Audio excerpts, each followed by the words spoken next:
नाथ जी गुरु जी को अलग आदेश, माँ भगवती को अलग आदेश, रांची वाले भैरव बाबा को अलग आदेश, आप सभी को आदेश आदेश। हिंदू एक ऐसा धर्म है, सनातन धर्म एक ऐसा धर्म है जिसमें आप अपने ईष्ट और देवता को घर में स्थापित करते हैं। और घर में जो देवता स्थापित होते हैं वो ही पर्याप्त होते हैं आपके सर्व कार्य सिद्धि के लिए, सर्व काम सिद्धि के लिए, सर्व मनोरथ पूर्ति के लिए। सनातन धर्म एक ऐसा धर्म है जिसमें ज़रूरी नहीं है कि आप रोज़ मंदिर जाकर के अपने सर को रगड़ें, या आप बाध्य नहीं होते हैं, क्योंकि आपके घर में उतनी शक्ति को उपस्थित करा दिया जाता है। कालांतर में जो संविधान है इस शक्ति को अपने घर में रखने का, वो धीरे धीरे लुप्त हो गया और भिन्न भिन्न प्रकार की चीज़ें आने लगीं, और जो मूलभूत चीज़ें हैं उनके अलावा तस्वीरों का ज़्यादा महत्व हो गया। हालांकि मैं ये बोल रहा हूँ, लेकिन हमारे जो पूजा स्थान जो हमारा है उसमें भी कई तस्वीरें हैं देवी देवताओं का। उससे एक चीज़ होता है कि एक भाव जुड़ जाता है किसी देवी देवता से। सनातन धर्म में भी तस्वीरें बनाई जाती थी, लेकिन कुछ एक चीज़ें हैं जो एक सनातनी को, एक हिंदू को अपने पूजा स्थान पर रखनी चाहिए। 5 चीज़ों का आज मैं वर्णन करूंगा, और उसके बाद जैसे उपनिषद आए वैसे ही और भी एक आध चीज़ों का मैं वर्णन करूंगा जो कि पूरक होंगे। ठीक है, तो 5 चीज़ें क्या होती हैं जो आपको घर में रखने चाहिए पूजा स्थान पर। देखो, शिव शक्ति, विष्णु लक्ष्मी, ये मूल है एक गृहस्थ के जीवन का। महादेव जो पृथ्वी पर है और विष्णु जो जल में है। बनाना बिगाड़ना इन दोनों का काम होता है। और शक्ति माँ भगवती, उनका काम है कि आपको यहाँ स्थापित रखे इस महामाया में जो उनके द्वारा ही रचा गया है। तो जो 5 चीज़ें आपकी पूजा में होनी चाहिए वो सारी इनसे ही संबंधित हैं। सबसे पहले आपके पूजा में एक चल शिवलिंग होना चाहिए। देखिए, ऐसे तो शिवलिंग को लेकर के बहुत सारी धारणाएं हैं कि ऐसा शिवलिंग होना चाहिए, वैसा शिवलिंग होना चाहिए, लेकिन अलग अलग सिद्धांत में अलग अलग तरीके का शिवलिंग को महत्व दिया गया है जो घर में आप रख सकते हैं। एक रूल उसमें यह कहता है कि शिवलिंग का जो वर्ण है वो हर जो काल जब बदलेगा, जब युग बदलेगा तो वो डार्क होता है। मतलब सतयुग में बिल्कुल सफ़ेद शिवलिंग होता था, फिर पीला हुआ, और अब काला है कलयुग में। तो काला शिवलिंग रखने का एक प्रथा चला। ऐसे शिवलिंग का 3 भाग होता है, मैंने पहले भी बोला। ब्रह्मा विष्णु महेश तीनों शिवलिंग में स्थापित होने चाहिए, नवग्रह स्थापित होना चाहिए, श्री यंत्र स्थापित होना चाहिए, और ये बनता है लकड़ी का शिवलिंग। अगर ये ना हो तो आज के दिन में शिवलिंग स्फटिक का आपको रखना चाहिए। क्यों होता है स्फटिक का शिवलिंग महत्वपूर्ण? स्फटिक का शिवलिंग इसलिए आप रख सकते हैं क्योंकि उसमें यूनिडायरेक्शनल फ्लो ऑफ एनर्जी होगी। ठीक है, तो अगर कुछ ऐसा प्रभाव है जो शिवलिंग क्या है, वो पावर हब होता है, तो कुछ ऐसा प्रभाव है या कोई ऐसी शक्ति अगर खिंच के भी आ गई तो वो सीधे ग्राउंड हो जाएगी। तो गृहस्थों को स्फटिक का शिवलिंग रखना चाहिए, शुद्ध शिवलिंग रखना। बहुत भारी शिवलिंग खरीदोगे अगर स्फटिक का, तो उसको बनवाना, क्योंकि मार्केट में शीशे का शिवलिंग स्फटिक और क्रिस्टल बोल के बेचते हैं। दूसरा कि शिवलिंग के साथ उसका पायलट, मतलब जो योनि भाग है, वो अटैच नहीं होना चाहिए, दोनों अलग होना चाहिए। और घर में जब आप शिवलिंग रखेंगे तो शिवलिंग फिक्स मत करिएगा एक जगह पे, और रोज़ शिवलिंग को हिलाइएगा। जो हम लोग अपनी तरफ बोलते हैं शिवलिंग को हिला के जागा महादेव, मतलब महादेव को रोज़ उठाना पड़ता है। दूसरा, भगवती की स्थापना जो है वो एक कलश में होती है, तो पंच पल्लव डाल के एक कलश की स्थापना होनी चाहिए। ठीक है, पंच पल्लव का विधान मैं किसी और वीडियो में बता दूंगा। तो पंच पल्लव, ऐसे पंच पल्लव आप गूगल भी कीजिएगा तो आपको पंच पल्लव का विधान मिल जाएगा। तो पंच पल्लव में भगवती की स्थापना होनी चाहिए। ठीक है, और वो पंच पल्लव हर पूर्णिमा के दिन बदलाएगा, मतलब हर पूर्णिमा को आप उस पंच पल्लव को बदल देंगे। एक विषय और याद रखिएगा, किसी अच्छे दिन, जैसे अभी नवरात्र में दशमी को आपने बदला, कलश आपने बैठा लिया, आप पंच पल्लव हर दशमी को बदलेंगे, या फिर आपने अगर पूर्णिमा को बैठा है तो हर पूर्णिमा के दिन आप पंच पल्लव बदलेंगे।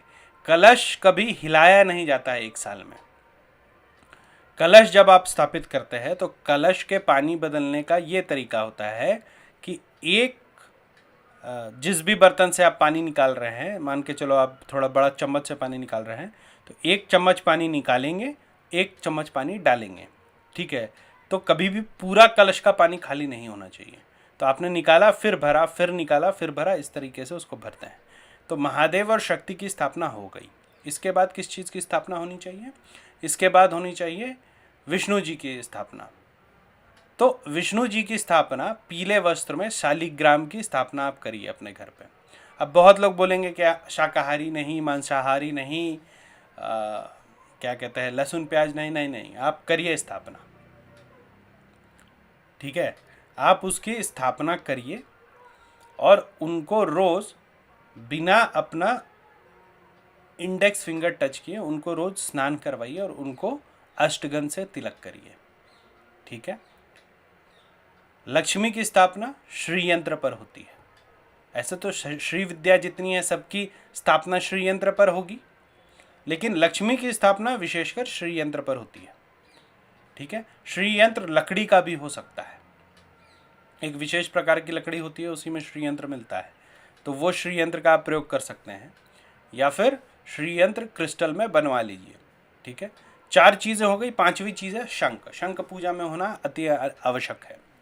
शंख बजाने वाला एक होता है और एक होता है पूजा करने वाला। दक्षिण मार्गी मिलेगा नहीं, तो कम से कम बजाने के लिए एक शंख हमेशा पूजा में रखना चाहिए। ये जब 5 चीज़ों का सेट आपका पूरा हो गया, उसके बाद फिर आइए पूरकों पे।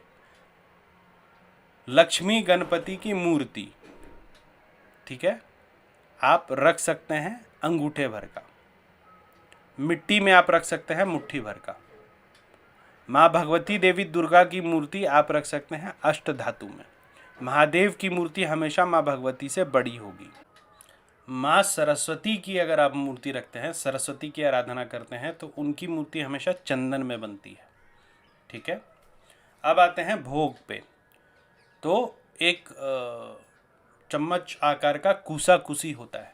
अगर भगवती की पूजा कर रहे हैं तो कूस आपको देना चाहिए। कूसा कुसी में जल, चंदन, अक्षत यानी कि चावल और एक पुष्प देके माँ को समर्पित किया जाता है नवेद के साथ।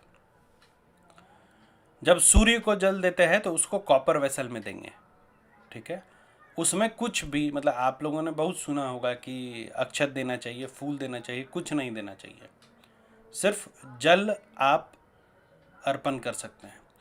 इन सब व्यवस्थाओं के ऊपर गायत्री की तस्वीर होनी चाहिए। ठीक है, अगर गायत्री की तस्वीर नहीं है तो एक कागज में गायत्री मंत्र लिख करके फ्रेम करवा के इसको पूजा घर में रखिए। आद्या स्वरूप माँ भगवती की तस्वीर होनी चाहिए। अगर महादेव की तस्वीर है तो वो पंचमुखी महादेव होने चाहिए, क्योंकि महादेव हमेशा पंचमुखी होते हैं।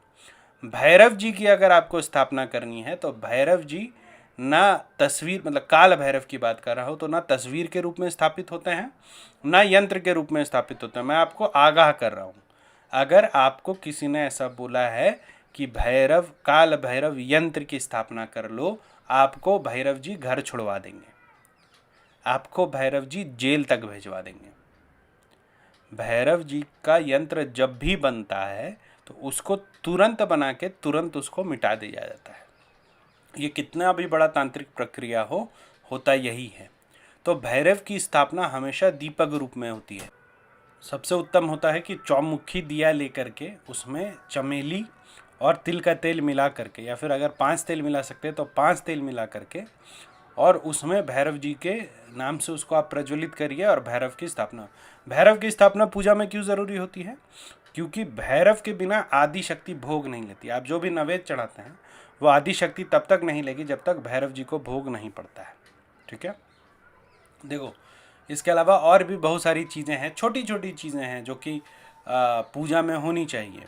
ठीक है, लेकिन उनका व्यवस्था, वो शक्तियाँ, वो देवी शक्तियाँ खुद करती हैं। वो धीरे धीरे आप जब इतना से शुरू कर लेंगे तो इसके बाद शक्तियाँ खुद रास्ता बनाती हैं ताकि आपके पास जो सामग्रियों की ज़रूरत है वो आ जाए। ठीक है, जाप माला, जैसे जैसी शक्तियों की आपको साधना करनी होगी वैसी वैसी जाप मालाएँ आपके पास आती रहेंगी।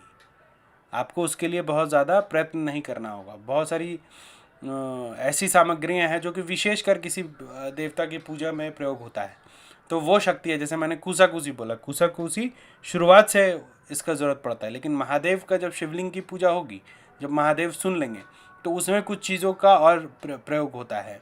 जब भैरव जी की स्थापना पूर्ण हो जाएगी तो फिर उनके पूजा में भी कुछ चीज़ों की ज़रूरत होती है। एक आध छोटी छोटी विषय और है जो आप लोगों को जानना चाहिए। जैसे भगवती को जब आप स्थापित करते हैं ना घर में, भले अष्टधातु में करें, एक छोटा सा स्वर्ण आभूषण भगवती को ज़रूर देना चाहिए। वो कितना ही छोटा हो, वो 1 ग्राम का हो आभूषण, लेकिन भगवती को एक ना एक स्वर्ण आभूषण देना चाहिए। अगर तांत्रिक पूजा आप घर में करते हैं तो बलि तो निषेध है, लेकिन आपको अगर कारण देना है घर में, इसको हमेशा याद रखिएगा, घर में अगर आप शराब देते हैं तो फिर वो हमेशा चांदी के पात्र में देना चाहिए। उससे क्या होता है, चांदी जो है वो चंद्र का कारक है। ठीक है, तो चांदी में आप देते हैं तो जो उसका इफेक्ट है वो नॉर्मलाइज हो जाता है। तो तांत्रिक पूजा करने से भी घर में तमस नहीं फैलता है। तो अगर आप मद्य देते हैं भगवती को या भैरव जी को तो हमेशा याद रखेंगे कि उसको चांदी के पात्र में ही देंगे। ठीक है, बाकी जितना अपग्रेड करते जाइएगा आप अपने पूजा को, जितना, जैसे मैंने उस दिन किसी को जवाब दे रहा था, मैंने बताया था कि दूध मैं महादेव को इसलिए चढ़ाता हूँ क्योंकि वो मेरे लग्जरी में है। ठीक है, उसी तरीके से जितना लग्जरियस करिएगा आप पूजा, अपने को दो कम हो उनको दो ज़्यादा हो, उतना ही प्रभावी होता है पूजा। जितने भाव से कीजिएगा उतना ही प्रभावी होता है। बहुत लोग बोलता है मेरा जो भाव हो, जितनी शक्ति उतनी भक्ति, ऐसा नहीं है, भाव होना चाहिए। जिसको प्रेम करोगे उसके लिए पैसे पहले निकलते हैं और अपने लिए पैसे बाद में निकलते हैं। ठीक है, तो पूरे भाव से पूजा करो। और ये जो 5 चीज़ें मैंने बताई, शालिग्राम शिवलिंग, माँ भगवती का कलश में पंचपल्लव दे के स्थापना, इसको बोलते हैं चल स्थापना, मतलब उनको कहीं और भी ले जा सकते हैं, श्री यंत्र की स्थापना और एक शंख, ये 5 अनिवार्य चीज़ें हैं। घर में एक तुलसी का पौधा होना चाहिए अगर संभव हो तो। गायत्री मंत्र लिख करके या गायत्री माँ की तस्वीर आप रखें। ठीक है, कूसाकूसी रखें, ये मिनिमम बेयर है। इसके बाद जितना आप इसको आप एक्सपैंड कर सकते हैं, पूजा को जितना सुंदर बना सकते उतनी भगवत कृपा, देवता भी प्रसन्न, आप भी प्रसन्न अपने पूजा स्थान को देख के। आज के लिए इतना ही। जिनको बेसिक साधना सीखनी है, जैसे आसन बंधन, रक्षा, दिशा बंधन, ये मेरे पेड व्हाट्सएप ग्रुप से जुड़ सकते हैं। नंबर है 9431188585। डायरेक्ट बात करने के लिए call me for app download कर लीजिए, उसमें रुद्रनाथ@cm4 ये सर्च कीजिएगा तो आपको मेरा प्रोफाइल मिलेगा। डायरेक्ट फ़ोन पे आप बात कर सकते हैं। अपॉइंटमेंट लेने के लिए www.aghortantra.xyz पर जाइए, उसमें अपॉइंटमेंट सेक्शन है, वहाँ क्लिक कीजिएगा तो आप वहाँ से अपॉइंटमेंट ले सकते हैं। यूट्यूब के चैनल पे भी ऐसे अपॉइंटमेंट का लिंक दिया है। माँ भगवती आप लोगों को सफल करें और आपका पूजा का आपको पूरा लाभ मिले, ऐसा मेरी कामना और प्रार्थना है माँ भगवती से। आप सभी को आदेश आदेश, राख।